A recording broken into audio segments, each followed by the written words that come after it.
Dushyant Dave first. Would I be right in saying that what Uttarakhand thinks tomorrow, India may well have thinks today, India may well have to think tomorrow? Is this an idea whose time has come? Or do you believe this is imposition of uniformity under the guise of equality, imposing uniformity? There is no doubt that this is purely political. I mean, the fact that the Bharatiya Janata Party has chosen a state like Uttarakhand, with a population of just over 1 crore of people and a population of Muslims, which is just about 5 or 7 or 10%, is itself telltale of the fact that this is a blueprint that they are now preparing. They tried earlier, they failed because the law commission, which was appointed by the BJP government, Mr. Modi's government in 2018, had said very categorically that it is not practicable to have a uniform civil code and we should not do it, they said. The words used were that we should not do it. Yeah, they said it's not desirable.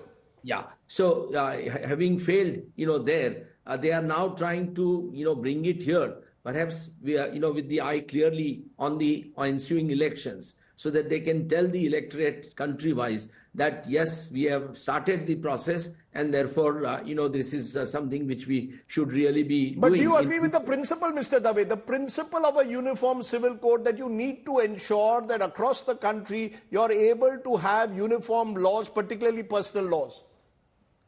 Well, it is an extremely difficult question to answer, Rajdeep. For thousands of years, we have been having separate laws for the Hindus and the Muslims, and even for the Christians. And these laws have worked to the satisfaction of many. There is no reason why at this stage these laws should really be tinkered with. Frankly, this is I think, as I jokingly tell my friends, that we have now come to a stage where we want to defeat Babur in retrospect. So we want to do everything possible. It started with the Ayodhya temple. We have now gone to Gyanvapi and Mathura. We are now doing civil code. All these measures are really intended to tell the Hindu majority that we are defeating the Muslims and we are defeating Babur in retrospect. It's not really in good taste. Mr. Modi doesn't need it because he is really the most popular leader. He is surviving. Are you saying you see uniform civil code as being directed against Muslims? Is that what you're saying? Absolutely. There's no doubt about it. Because if you are going to keep the tribals out of it, what's the point of having? Are you going to amend the constitution, Article 25, which allows Sikhs to have a kirpan constitutionally? Are you going to touch that? So, it's all right for, them to say that we are bringing about integration. I think in the garb of integration, they are really dividing the society. Interesting, therefore, Nalin Kohli, since you've been involved with some of the drafting, especially when it was banning polygamy in Assam, what I want to ask you, you heard Dushyant Dave. Interestingly, Uttarakhand has kept tribals out because that's politically sensitive. So you keep tribals out, but say it's a uniform civil code. And you do it within years of the law commission itself saying it's not practicable or desirable. Why do you believe the uniform civil code is an idea whose time has come? And respond to Dushyant Dave's criticism that this is Muslim specific. You're sending out a message to Muslims while you keep tribals out of the UCC. I heard Mr. Dave very carefully. And this will take a few minutes, Rajdeep. Perhaps I was expecting a little more legal inputs from Mr. Dave. It's mostly political, so let me start from the legal point of view. The Uniform Civil Code is part of the Constitution, albeit, even though it is part of the directive principles of state policy. Article 44 is not a creation of the BJP. It has been there in the Constitution when we adopted it on 26th January 1950. Let's also bear in mind, and your viewers should know, that Article 37 does say that the directive principles are not enforceable. However, it also casts a duty on the states that these principles should guide law formation, laws that are made. So, Uniform Civil Code is not beyond the constitutional vision. It is part of the Constitution and it's something that's been kept pending for over 75 years.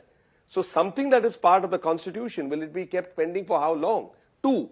The Constitution is for Indian citizens, each one of us, including the Muslims, for whom Mr. Dave has batted in a sense. Muslims, Christians, Buddhists, Parsis, Jews and us Hindus. All of us get our rights from the Constitution as Indian citizens first. There can't be an argument to say that an Indian citizen will be in any way prejudiced by the applicability of a certain article of the Constitution of India. In this case, Article 44 being Uniform Civil Code. Sure, but the tribals are also citizens of India. With due Article 25, that also is not. With due regard, Mr. Kohli, tribals are also citizens of the country, but you keep tribals out because you know that's politically contentious. You know that the Muslims cannot respond, but the tribals will respond adversely. Hence, the tribals are kept out. That's why it's seen as political. No, or the Sikhs. Or the Sikhs. Go ahead. So therefore, my answer to that is, no, 1 minute. I not only reject what you are saying, and I certainly reject the hypothesis on which you are. Let me finish what I was saying further. Article 25, which Mr. Dave referred to, that also is not absolute. Enough judicial precedence to that, and it's also subject to public morality, etc., etc. Now let's come to, say, I'll pick up from the committee that I have been a member of. The Assam Chief Minister said, let's look whether we can ban polygamy in the state. Of course, that right exists with the state because it's on the concurrent list, marriage. So in that case, in Assam, what we've given has no exclusion. A state government, in any case, has a right to decide what it would like to do within its within its own territorial areas. In Assam, the draft law that we've given does not exclude any committee as such. However, it is for the legislature to decide thereafter whether it would like to exclude, whether it would like to include. That is part of the constitutional scheme. Who are you and me to take charge and say, because I have a personal view which is very strong, or I have a point of view which is contrary to what is being presented in an assembly or in the parliament, that view should prevail, even though the view which is in the assembly or the parliament follows the entire scheme. So I don't agree with that argument. Uttarakhand has chosen something. Let us see what happens. Assam, as another state, can choose something very different, can choose something similar, can modify what model is there in front of it. But certainly Uniform Civil Code, as part of the constitutional vision, is not something that can be dumped into the dustbin and be said to be anti-Indian in any way. Okay, Dushyant, the way you made the point that you fear that it will be directed against the Muslims. Let's be clear. What is wrong if you have gender-friendly laws? If there are elements in the personal laws of a particular community that work against women, we are in the 21st century. If you have gender-friendly laws, you should encourage them. Why not? Absolutely, there is no doubt about that. But let me respond to what Nalin said. Yes, it is a constitutional vision, undoubtedly. But constitutional vision must be, in a constitutional sense. It cannot be brought about in a political sense. Constitutional vision under directive principles also speaks about removing untouchability, giving employment to all, bringing equality, economic equality in the country. All these, why are you not doing? Bringing prohibition. Yes, Now, why are you not doing all this? So, it is easy for you to say that I have picked up one constitutional vision and I want to do it because that's going to gain me votes from the Hindus. But what I am trying to say, and I am trying to appeal, I have great respect for my friend Nalin. I am not for a moment saying that state should not do what it is, attempting to do. As you rightly said, Rajdeep, if there is a gender inequality, forget Hindus and Muslims amongst the Muslim women. As a nation, we are seeing that women are discriminated very openly in this country. Yeah, but why are we not bringing uniform gender status code? Why are we not bringing uniform social status code?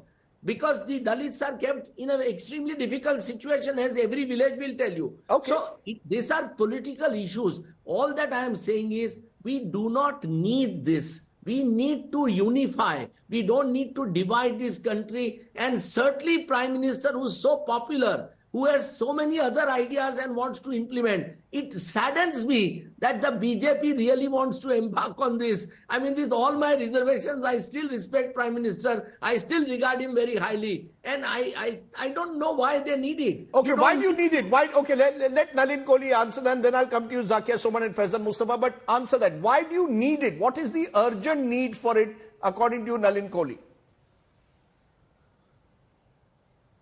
Well, let me answer to everything, but I'll answer your question first, Rajdeep. Urgent need? 75 years, something has not happened and it's considered to be too, urgent to bring it after 75 years? 4 years ago, the Law Commission said it was not desirable. Mr. Kohli, 4 years ago, the same Law Commission, 21st Law Commission said it was not desirable. What's changed? No, sir, 1 minute. No, Mr. Kohli, what has changed? What has changed in the 5 years? No, absolutely not. 1 minute, you can't, excuse me. Sorry, Mr. Sardesai, you can't interject me after 30 seconds. Go ahead. I have many things to say and I will say it. My and I will apologies. also answer your question, but you can't interject me My and apologies. break my flow. Thank you. Accept it, let's move on. Yeah, sure, let's move on. So therefore, Rajdeep, coming back to this, 75 years not implemented, the urgency should have been there in 1951, 52, 53. Certainly in 55, when the Hindu Marriage Act came in, or the code, it was codified. What about the Christian community? They banned polygamy way back in 1872. The Parsis did it in 1936. We are in 2024 and we are still talking about gender issues. Mr. Dave says, I would be more important about unifying. Tell me, how is a Muslim woman better off having one husband shared with 3 wives? What gender equity are we talking about? How many Muslims do you know? How many Muslims do you know? Gender equity thing. Colleen, who have one by one. I will raise, Mr. Dave, I will raise this. I will give hard data. I will give hard data in a moment on that. But go ahead. Come on. Go ahead, Mr. Kohli. Finish. Come on.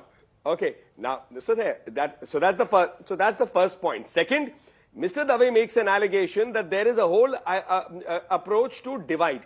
Let's take the Honorable Prime Minister's speech just yesterday in the Parliament. It is an opposition party leader who says what is there for minorities, to which Prime Minister Modi responds. Minorities, how long will you keep dividing this country on the name of one community or another community? Tell me, are women not including all communities? Are farmers not including all communities? Youth not including all communities? Why do you have to see it from the prism of Hindu, Muslim, Christian, Parsi, Jew? Why don't we see it as an Indian citizen? And why don't we see the law applying equally for all? I will ask you, sir, Mr. Kohli, I will ask you one. Yes, go ahead. And my last. Yes. Sure. Tell me. I want to know once and for all, Okay, 2018, the just one Law last Commission comment on says, this. sir, Just the one- 2018, Mr. Kohli said, the Law Commission says it's neither desirable nor necessary. What has changed in 6 years? I want a short, straight answer to that. A straight answer to that is the Law Commission has said other things that are desirable that have not been done. Ultimately, it's the will of the Parliament, or in this case, the state legislature. What has changed? They have decided, the state of Uttarakhand to start with has said, we would like to implement Article 44 of the Constitution. How can you say that Article 44 of the Constitution should be put into permanent comatose or deep freeze? Okay.